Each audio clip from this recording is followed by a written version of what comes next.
Durante años nos dijeron que Internet era la libertad, que las redes sociales nos iban a conectar con todas las personas del mundo y que la información iba a ser completamente accesible para todos. Sin embargo, algo empezó a romperse. La generación que se crió con Internet y las redes sociales se volvió ansiosa, adicta a la validación constante, incapaz de desconectarse y criada por los algoritmos. Europa, ante esta situación, se preguntó si las redes sociales fueran muy peligrosas para los jóvenes. Francia quiere prohibirlas para los menores de 15 años. España ya tiene restricciones de edad y aparentemente las va a querer endurecer. Grecia está avanzando hacia estos controles. El Reino Unido ya aprobó normativas para prohibirse a menores de 16. La Unión Europea como tal está trabajando en controles digitales para la validación de identidad. Y esto nos pregunta, ¿cómo llegamos a esta situación? Hubo un momento donde las redes sociales parecían el mundo perfecto. Facebook nos conectaba con todos, Instagram nos daba las herramientas para poder sacar fotos como un profesional, y de golpe todo empezó a cambiarse.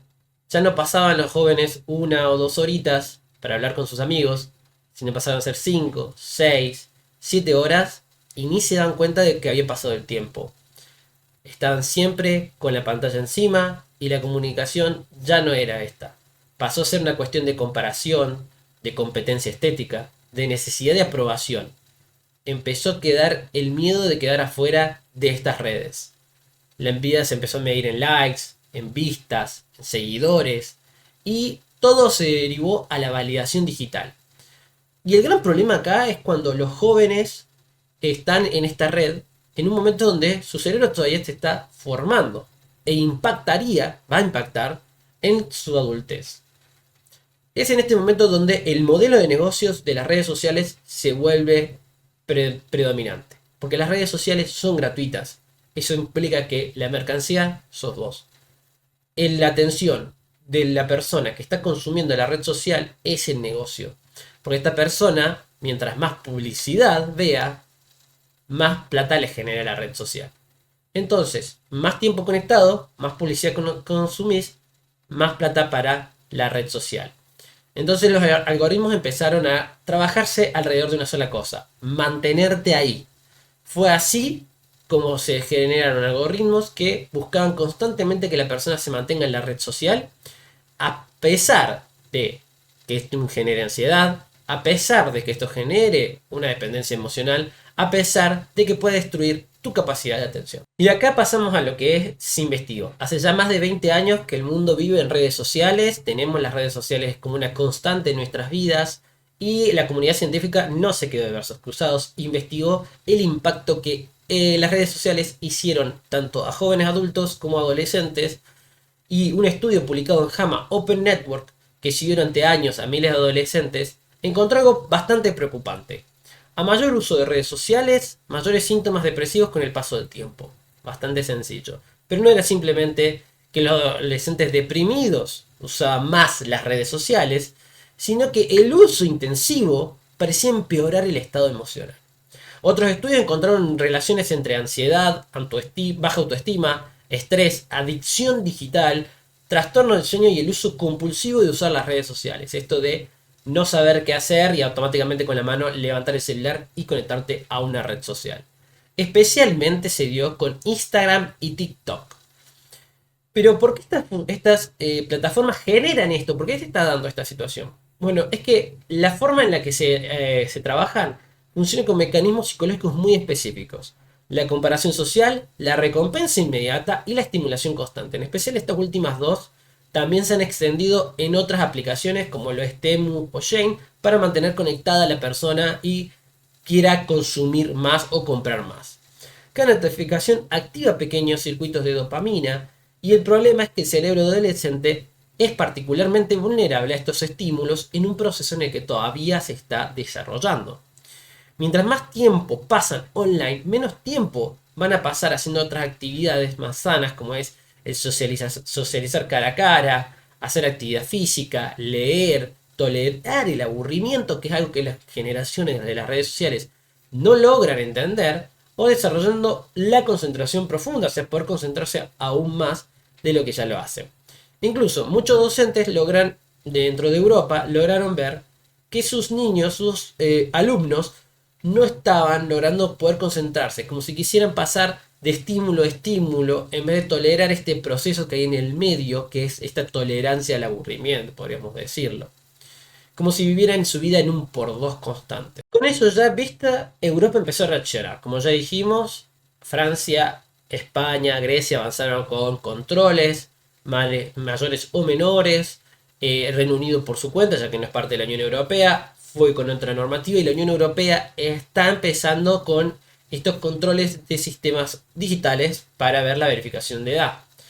¿Cuál es la lógica atrás de todo esto? Es que si se cuida a los adolescentes en temas como el alcohol, el tabaco o los juegos de azar, como son los casinos, ¿por qué no protegerlos de herramientas, plataformas diseñadas para capturar su atención compulsivamente como son las redes sociales? Cosas que generan ese impacto psicológico, no es tan directo a la salud como lo vemos en el tabaco o el alcohol, o en lo económico como es el casino, pero sí que generan estos problemas mentales psicológicos que deben ser tratados. Acá se genera un nuevo problema entonces. ¿Cómo controlamos eso? Bueno, para impedir el acceso, los gobiernos necesitan mejores sistemas de identificación digital. Básicamente, el verles la cara, ver que sean adultos, que tengan la documentación, aunque la documentación es fácilmente superable, poniendo la documentación de los padres, por ejemplo, o de algún amigo mayor de edad. Lo cual generó también otro problema, una discusión sobre los temas de privacidad, vigilancia, control estatal y la libertad de los individuos. Esto ya está metiéndose en un territorio un poquito más sensible, ya debido a que al menos Europa en general no se preocupa tanto en el tema de la seguridad de los individuos porque ve el beneficio que se le puede dar, a diferencia de Estados Unidos que sí sería muchísimo más complicado. Sin embargo, esta sería la primera vez donde los estados empiezan a encarar esto de querer controlar las redes sociales, un ambiente que a pesar de que ya lleva 20 años y que la internet está hace un poco más, genera esta base para decir la internet no es un lugar libre albedrío de todo el mundo, sino que todos formamos parte de este y se tiene que regular de cierta forma para evitar. Esto, sin embargo, genera un miedo entre las personas porque hay una fina línea entre lo que es proteger y controlar. Pero quizás el problema es todavía más profundo. Porque las redes sociales no solo cambiaron la política o la economía, cambiaron la manera en que las personas construyen su identidad. Hoy muchos adolescentes crecen sintiendo que si no son vistos no existen. La autoestima se volvió pública, la intimidad desapareció, el silencio se volvió incómodo y la vida cotidiana empezó a competir contra versiones idealizadas de otras personas. Nunca en la historia de la humanidad los seres humanos estuvimos tan expuestos a compararnos, constantemente con miles de vidas ajenas. Y eso tiene un costo psicológico enorme, sobre todo en una etapa tan frágil como la adolescencia. Quizá por eso vemos más ansiedad, más soledad, más depresión, más agotamiento emocional, incluso en generaciones que están hiperconectadas.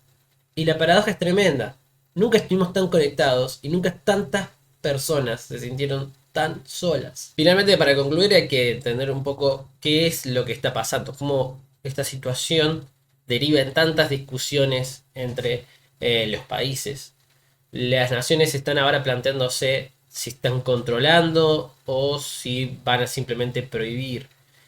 Esto genera ciertas preocupaciones. ¿Cómo vamos a encarar estos negocios? Tuvieron sus beneficios, tuvieron sus cosas, son entretenimiento, son visibilidad. Las cosas, la política pasa a veces por Twitter.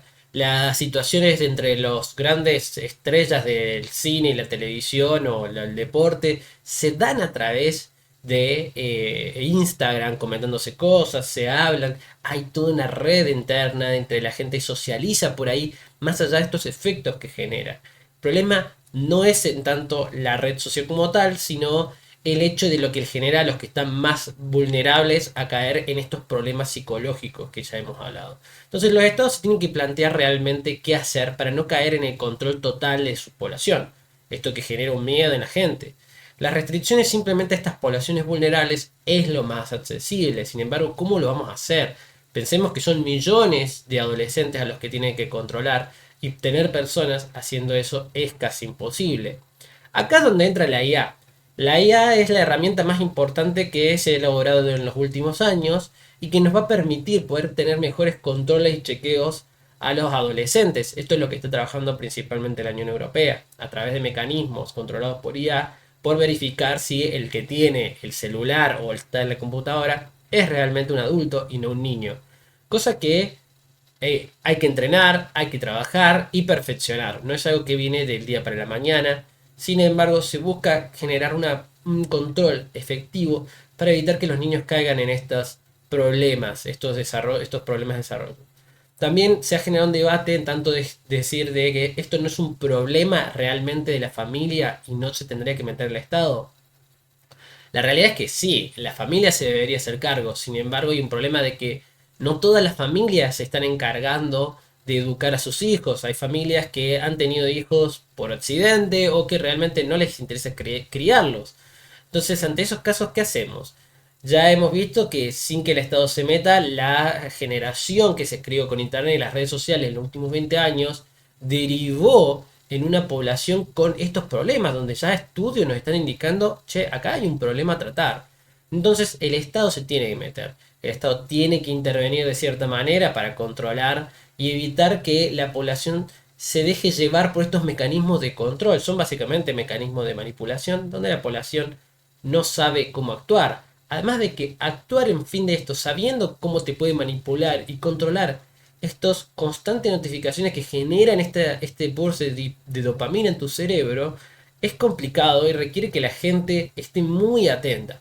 Cosa que usualmente en el estilo de vida que vivimos, en el que estamos constantemente produciendo, trabajando, estando atento a todos, no se puede. El cerebro necesita desconectar necesariamente.